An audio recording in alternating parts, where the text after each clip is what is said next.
Why is simplifying hard to do? Find out what I'm talking about after the titles.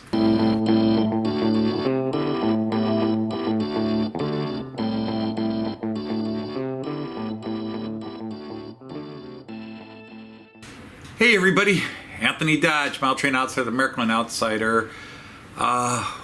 Getting ready to start a bit of a big project for me.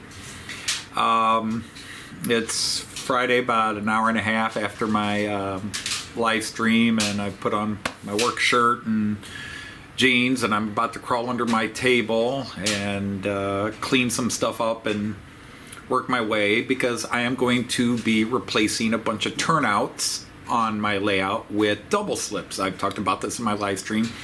I've been talking about doing it for weeks and months, really. Jean Ricard and a couple others, but really Jean Ricard has been encouraging me to do this, because when I designed my table layout, I originally planned on putting a little river scene here between Delmenhorst and Bremen. Bremen is on this big river in Germany called the Weser, and I wanted to recreate the Weser. But when I put in these turnouts to make it easier for my trains to go from lane 1 to 5, especially coming off the parking area where I keep my high-speed trains, it just was so long, because these turnouts are inverted and they spread out, and I've posted a picture here so that you can kind of see what I'm talking about, how long it was. And I also, aesthetically, when the trains would go through these double slips, change of lanes, they did a lot of hard zigzagging, and it just visually wasn't cool, but it's part of model railways. People do it, right? And also, if you're going from one lane, like lane 1 to lane 3, because you're zigzagging so much, there were times where it could lead to derailments, especially with lightweight coaches and wagons, or the really long ones like on the ICE 3s and such, although I rarely had that kind of derailment issue, but it could happen occasionally. So I've decided to replace them. So I don't know how much I'll actually do tonight, other than I've got to move stuff and try to work out getting past the double O layout that's down here. But I thought I would go ahead and share this experience with you, and hope that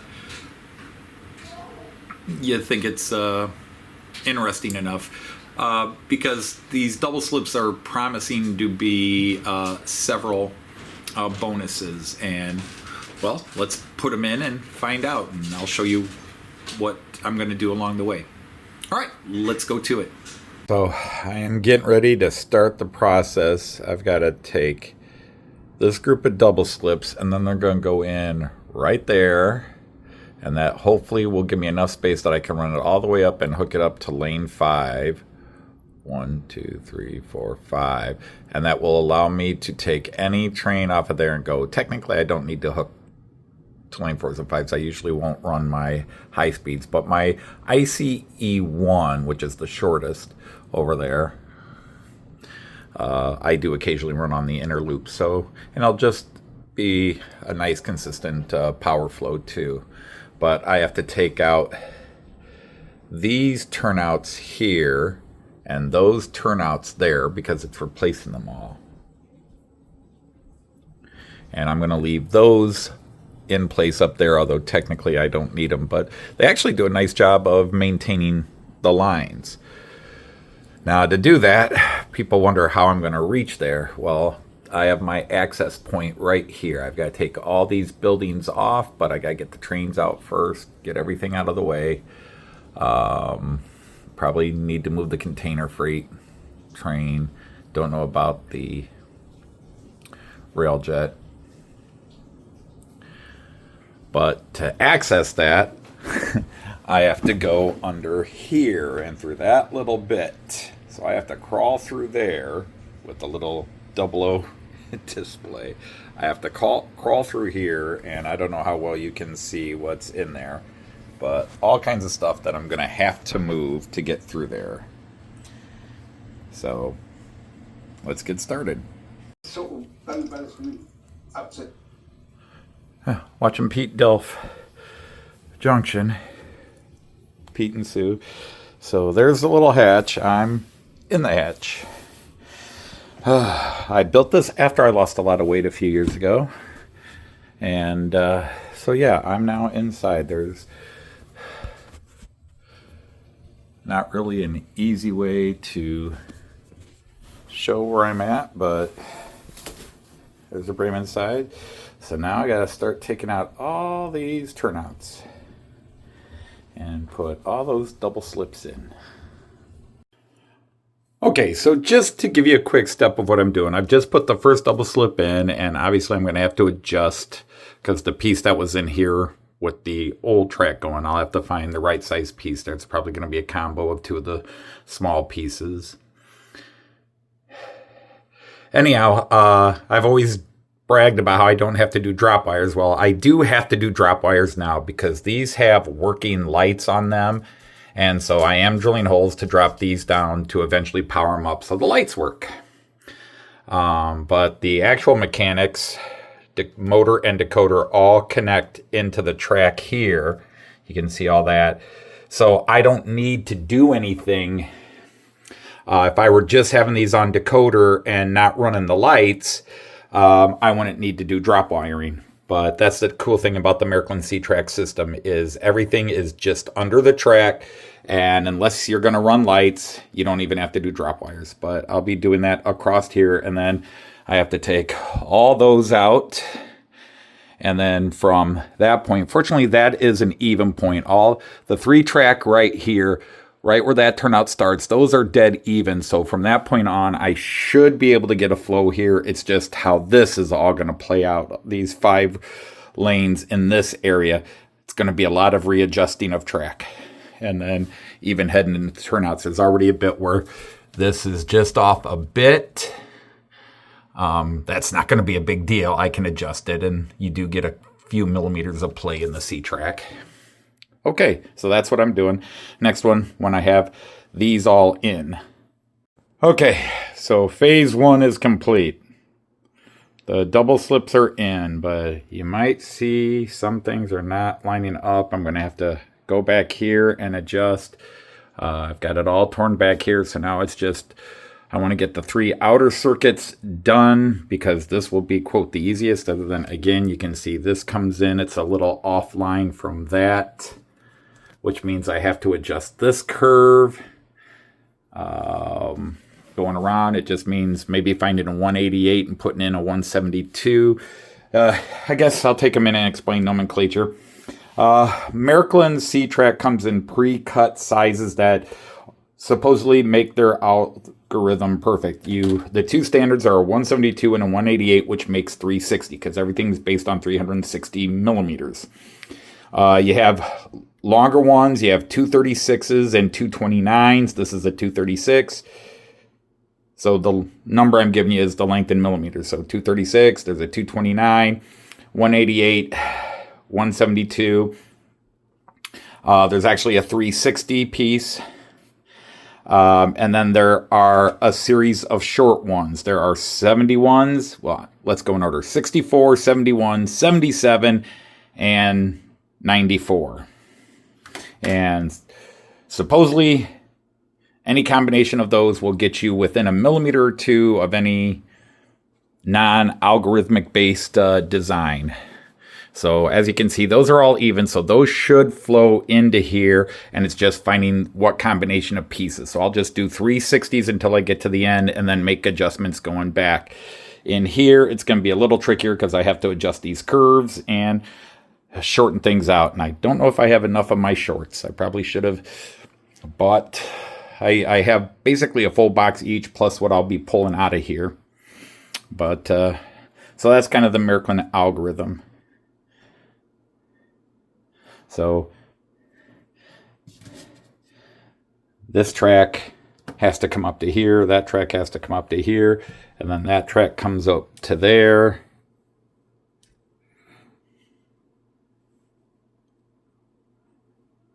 and then it all works. We'll see. Okay, took a little bit of finagling, but got this all in straight. The 3 outer lanes. Now I have to figure out a piece to go there for lane 3. Otherwise, lane 3 looks pretty safe. I still got to figure out a piece for there. I just got to measure them. I'm working on 4 and 5 in this area, and 6. I have to rip out. Actually, it's not lane 6. It's parking lane 1. And just adjust because these are getting tighter, so these are going to have to come down. I may lose lane 6 and wind up only having 5 lanes to run, depending on how these adjust and can cars flow through them easily enough.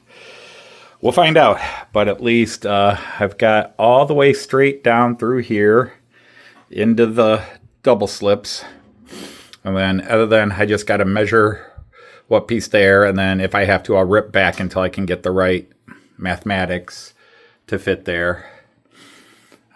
Just taking a break for lunch, and I've just removed a random piece from each track so I can adjust these. These are coming out, so I'm not worried about proximity. These are going to come out, and I'm going to get probably narrower. But again, it's all about measuring. I'm going to just have to custom design because these are not on the algorithm, because in the algorithm you'd use radius 5, 4, 3, 2, 1, and then it all lines up perfectly. But I did 5, 5, 4, 3, or is it 5, 4, 3, 3? I forget. I haven't looked at them. But it's not the Märklin algorithm, so you're fine until here, but it's when you're going into curves and then trying to fit what I can fit.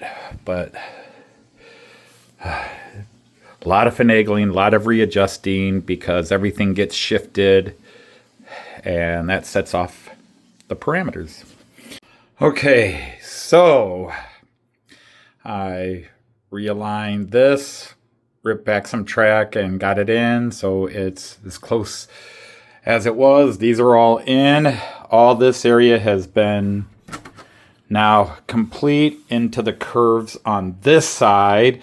There's been some adjustments. I can't guarantee. I don't know. I think this is wide enough here, but until I drill them in or test them, I won't drill them in and mount them. Of course, I've got those grass mats under it, and I'd like to put, if I had more grass mats, I would have put more here just for the hell of it.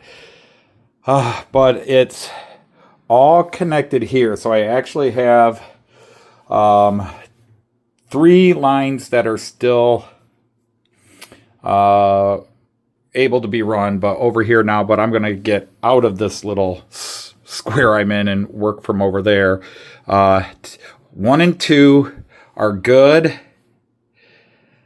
3, 4, 5, and parking lane 1 still need work, and even so, they're going to be coming too tight with the change in the algorithms. I'm going to remove these anyhow, and then I'll probably measure and custom build, because I just don't think I'll have luck finding pre-made ones. Noak, Fowler, Auhagen has good ones, platforms I'm talking about. So I just got to fix this one.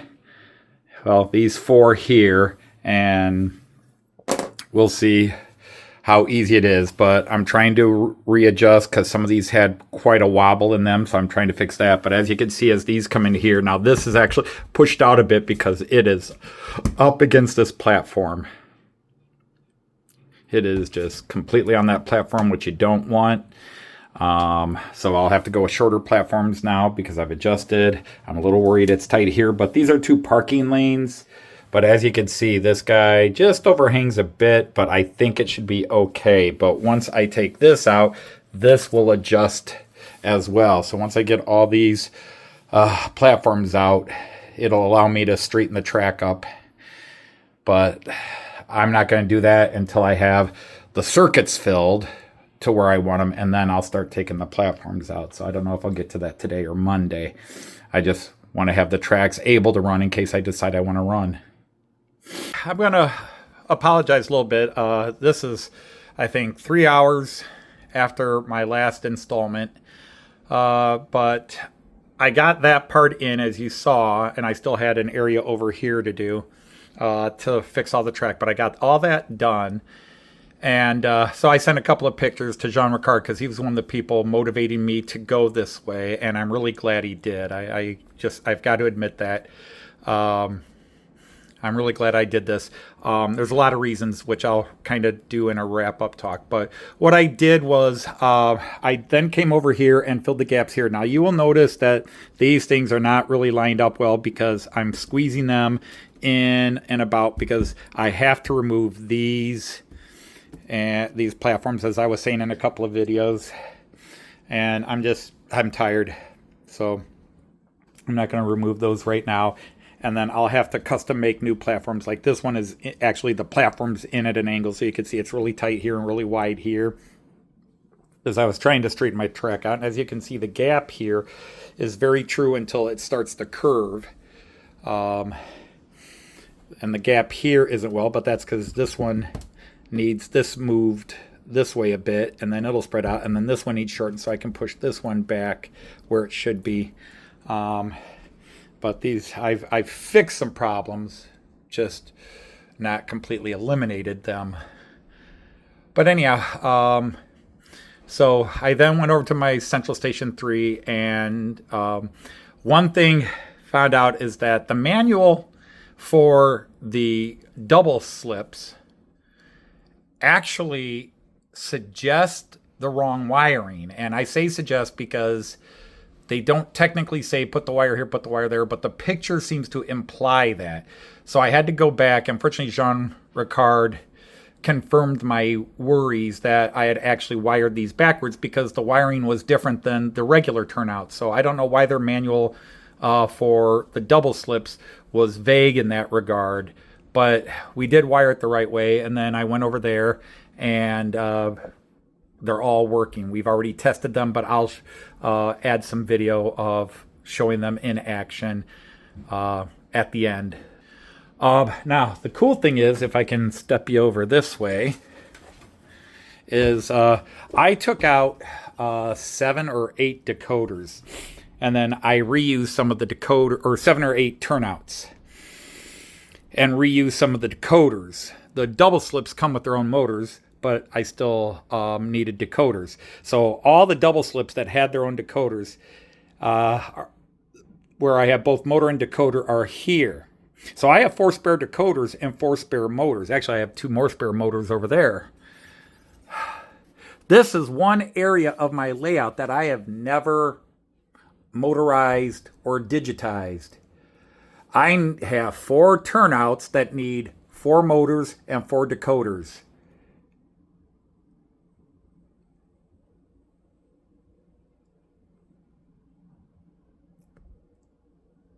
Yeah, that's happening. Well, I decided to tack it on to this video. So there are, I took out all the turnouts. There they are with the decoders and motors from the previous one. I've marked addresses on them. But most important is marking them in the Central Station 3, which I'll show you in a minute. But first, let me install these. This might be the best way to show it, although even though it's a 4K cam, the quality of the camera above me is not as good as this one, which is also a 4K, the resolution. I did blow it up a bit so you could see, but this is the one camera I have that I was able to get this angle. So way over on that side of your image, you might be able to see my new Märklin locomotive, and it is on line or lane 1. I tend to say lane. And before I did the switch the last couple of days, I would go through a series of turnouts, reverse inverted turnouts, 180-degree reverse, and that took up a lot of space because each of these turnouts replaces, or each of these double slips replaces 2 turnouts. So that's 2 basically 188 millimeter length turnout straights, and you're replacing them with 1. So basically 1 double slip replaces the length of 2. So it shortened, it compacted everything down. which allowed me, as you can see, to come off my parking lane, which you can see way to the top of the picture, come out of that parking area, which is behind the German flag there. They come out and they can go all the way to lane 5, where I used to have to run them all the way around and circle a couple times and go through all the double slips until eventually I got them to the one that was 5. Now it can come straight through. That compacted space now opens up this area to the left of it as you're looking at it. It opens that area up to some new scenic designs that are actually old ones. I want to put the Weser River in here, and now I actually have the space to do it. The double slips have made it possible to do it because they have shortened. Where I had those dual turnouts to go back and forth between the lanes, they were so spread out. They took up that much space. Well, I've reduced that much space. Plus, I've moved the entrance from the high-speed parking. I moved that back to accommodate going all the way to lane 5. What I have to learn, and I'm sure anybody who's worked with double slips and so forth has to learn, is that when I wanted to change from lane 1 to 2 with turnouts, I just had to open the one turnout from the lane it was on and have it to turn off, have it turn off, and then it would go to the next lane and make sure that one was still open as straight. So I had to open the curve on the lane it was on, but really not mess with anything else. When I'm doing this, I have to account for both lanes with the double slips. So if I want to do things, and I have them from my Central Station 3 display right over here next to me. So it's on lane 1. Lane 1 is zone 3. The main area is zone 3. It's just the way I numbered things. So 301 is the outermost running lane. So if I want to have the train turn off, I have to click that one, 301, and that will make it turn off lane 1. I'm now making it curve. I've opened up the curve. You guys all that know this stuff, but this kind of operation is new to me. However, what is different is when I used to do this with my turnouts, it was easy. All I did was open the one turnout, and that was it. Now I have to remember that whatever lane I wanted to turn on, I also have to activate the curve. So if I want to go to lane 2, I also have to open the curve on lane 2 so that when it goes to lane 2, it then curves on to lane 2. If I left it open as straight, it would keep going to lane 5 or whatever lane had the turnout on. Lane 5, I technically don't have to open or close, except if I want to send it back, then I have to open the turn. I have to go red and have it go back up. But otherwise, it can be open or closed. And maybe you hear it clicking as I do that. Now, I can actually go in and adjust the settings. There are people that want their points to move very slow, and I can do that with my Central Station 3. I just don't care.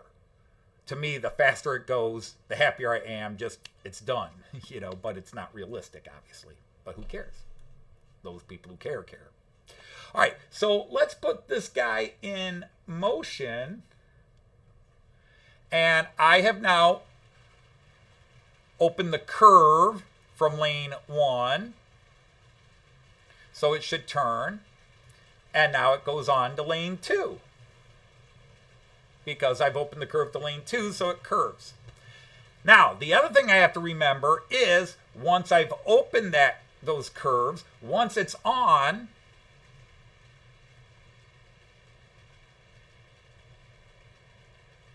I have to then set those curves back to straight. Oops. Because otherwise it'll come back around on lane 2 and curve again. So I have to remember, this is my issue, I now have to remember, where in the old days I just had to remember to open and close one turnout. Now I have to remember to open and close 2 switches. Because anything that's on lane, if I left lane 1, curves open, it's going to go to lane 2 and I'm going to have a crash. Or it's just going to keep spiraling inwards to lane 5 and then eventually hit whatever else was running. So I've got to remember as I'm using these. Now, during my live streams, I just leave them all to straight. Once I got my trains on, I just make sure they're all on straight, because I don't change lanes with trains except when I'm doing setups. So it's not that big deal. So now let's show what happens if I wanted to run from lane 2 all the way to lane 4. So now if I want to run from lane 2, that's zone 3, lane 2, and I want to go to lane 4, well, I want to go straight through lane 3. In other words, I don't want to turn it on to lane 3. It's got to go straight. So I leave 3 open, but because I want it to go to lane 4, I will open 4.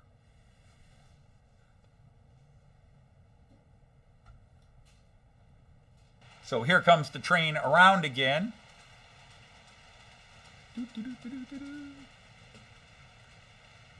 So now it's on lane 2, but I've opened the curve on lane 2 and opened the curve on lane 4.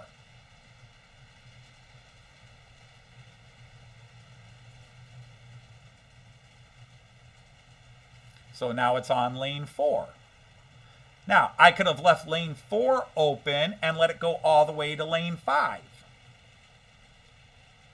Now, if I want to stay on lane 4, once it's through the double slip, I have to, as you saw here, I had to change it to straight. You can see it's green for straight in the nomenclature. I think most of you know this. I'm the one learning this stuff.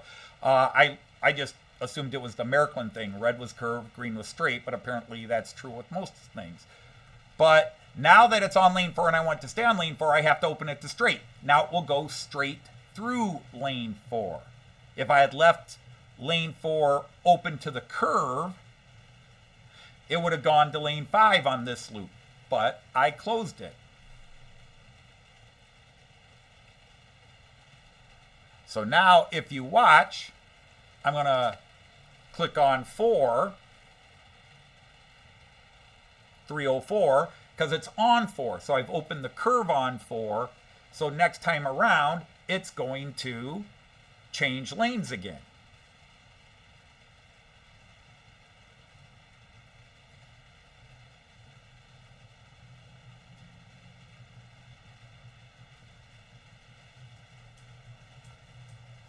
And with these double slips, you get less of that. You know, if you ever watch my live streams, but none of you have ever seen me changing lanes on my trains, because I put them on and I run the show. But if I ever did change lanes on a train through the double turnouts, my trains did exaggerated turnouts, or zigzags going through those. This is much smoother. It's a much cleaner line. You don't get the cars, the passenger coaches, the freight cars zigzagging so wide. It's much smoother. So aesthetically, it's very pleasing. Okay, so let's say I have this train and I want to take it back to lane 1. It's on lane 5. So I want to open 5. So I will click on 5. But I want to go straight through 4. I want to go straight through 3, straight through 2, and I want it to curve on to lane 1. So red is curving, green is straight. Again, I assume all you guys, I didn't grow up with this. You guys have done this. And even some of this, I'm just getting the knack of it. I'm learning today that with these double slips, I have to both turn 2 on to change from one lane to another, or open the curves on 2 separate lanes, whichever one it wants to be. And that I got to remember to turn them off. Now, I had to remember to turn the turnout off as well. Once I brought a train on, if I wanted to move a train from lane 1 to lane 2, I opened the turnout on lane 1, and then it went on 2, and then I had to close the turnout so that the next train I put on 1 did not go through that same turnout. and go on to lane 2 as well. But I have to keep remembering there's 2 involved. The lane I'm on, I have to open the curve, and the lane I'm going to, I have to open the curve. So now I should be able to back this guy up, and he will go from lane 5 to lane 1. Because if you can see next to me, you can see 5 is now open. The curve is open. And then 301, lane 1 is open. So those should start curving onto lane 1 now. If I wanted to park a train, I would have opened 301 so that they would go straight into that parking area. But this guy doesn't park there. But what I like about this is it's smoother and therefore less. I don't have a lot of derailments, especially with my Märklin stuff anyhow, but I do have some things that get a little touchy, even some Märklin freight cars and that. Okay, so it's now through it, and I'll stop it. So I'm going to go ahead and open lane 5 to straight, or close it to straight. And 301, I have to remember.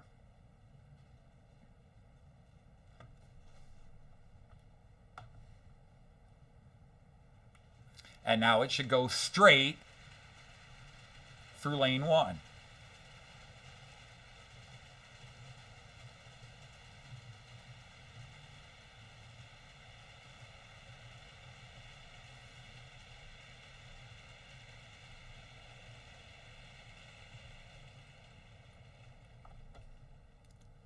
All right, let me switch back to main camera and wrap this video up.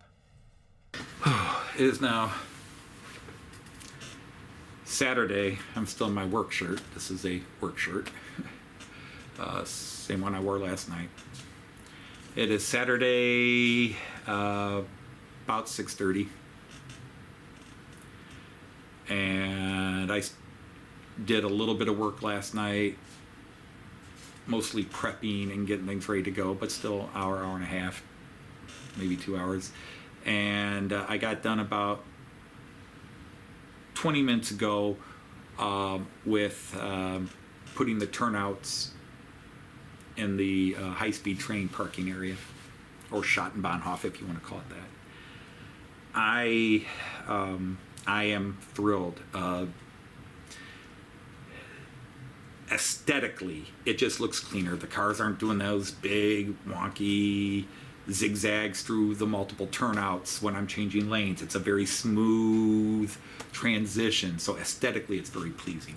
It's also got a practical purpose. It's because it's smoother, less likely to have derailments. And I never had big problems with derailments. Yes, every now and then something derails. You know, it happens to everybody.